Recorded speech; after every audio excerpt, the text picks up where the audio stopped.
Assalamualaikum warahmatullahi wabarakatuh. Saya Dia Pramesti, NIM K45170118. Sini saya akan menjelaskan pengendalian penyakit melalui teknologi molekuler yang dapat menghambat ekspresi gen pada tingkat transkripsi. Arus lalu lintas global di dunia yang semakin meningkatkan juga resiko seseorang terkena penyakit dari suatu negara lain.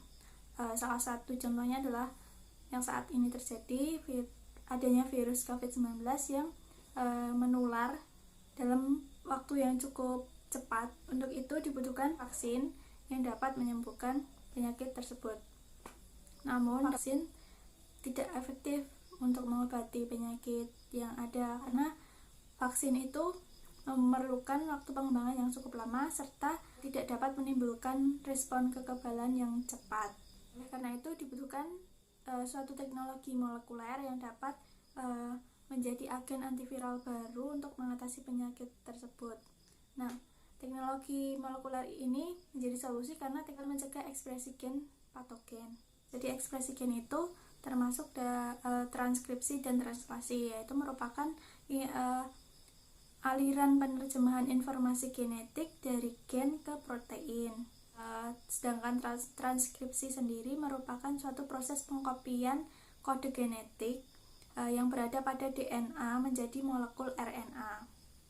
Proses penghambatan ekspresi gen ini dilakukan menggunakan suatu antisense oligonukleotida atau antisense tersebut merupakan suatu DNA dengan rantai tunggal yang berukuran antara 13 sampai 25 pasang basa. Biasanya itu 20 pasang basa yang dibuat dengan urutan dan komplement terhadap mRNA yang menjadi target di dalam sel tersebut yang akan dihambat ekspresi pada tingkat transkripsinya. Berdasarkan jurnal yang ditulis oleh Laksmitawati tahun 2013, di sini antisense oligonukleotida itu dapat menghambat transkripsi dengan cara membentuk triple helix atau untai 3 terpilin dengan DNA kromosom yang terjadi pada bagian yang ditunjuk oleh gambar ini. Nah, jadi di situ nomor 1 itu merupakan triple helixnya.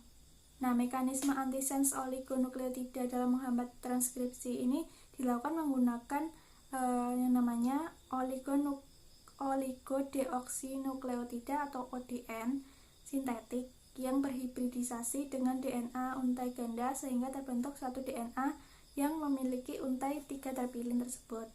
Bentukan DNA untai 3 ini dapat menghambat atau menggagalkan pengikatan faktor transkripsi pada gen promotor sehingga transkripsinya itu tidak dapat berlangsung.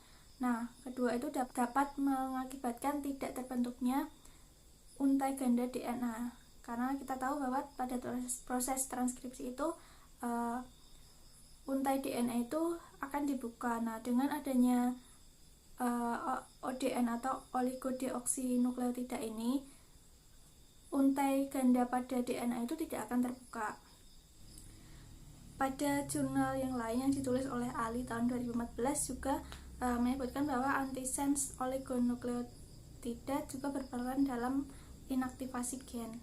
Nah, di dalam sini terbentuknya suatu heteroduplex antara ASO mRNA atau antisense oligonukleotida tadi akan mendorong terjadinya degradasi mRNA atau perusakan mRNA oleh aktivitas RNase H sehingga menyebabkan tidak terjadinya proses translasi untuk menghasilkan protein. Jadi mekanisme gambar di samping jadi dimulai ketika enzim polimerase 2 yang di paling atas sendiri itu mengkatalisis sintesis pre-mRNA berdasarkan template RNA. Lalu ASO atau antisense oligonukleotida tadi memiliki asam nukleotida yang komplement atau dapat berpasangan dengan pre-mRNA. Nah, dari situ akan berlangsung hibridisasi pre-mRNA. Nah, sehingga akan menghalangi proses pematangan pre-mRNA menjadi mRNA.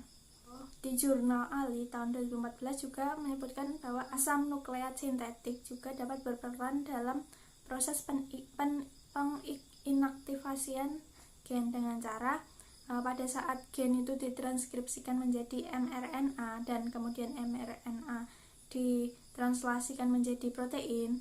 Nah, dengan adanya nukleotida dari asam nukleat sintetik tersebut yang dapat berpasangan dengan mRNA akan menyebabkan proses translasi tidak berlangsung.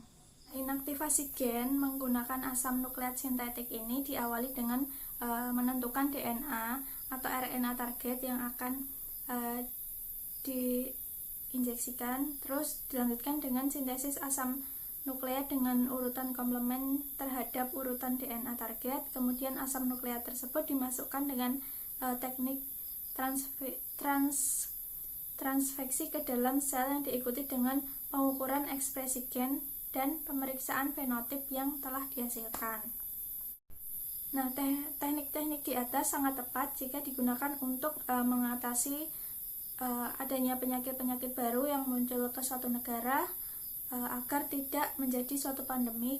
Nah, berdasarkan pemaparan yang telah disampaikan, dapat disimpulkan bahwa gen patogen yang dapat menyebabkan penyakit tersebut dapat diatasi atau dikendalikan dengan cara menghambat ekspresi gen menggunakan antisense oligonukleotida.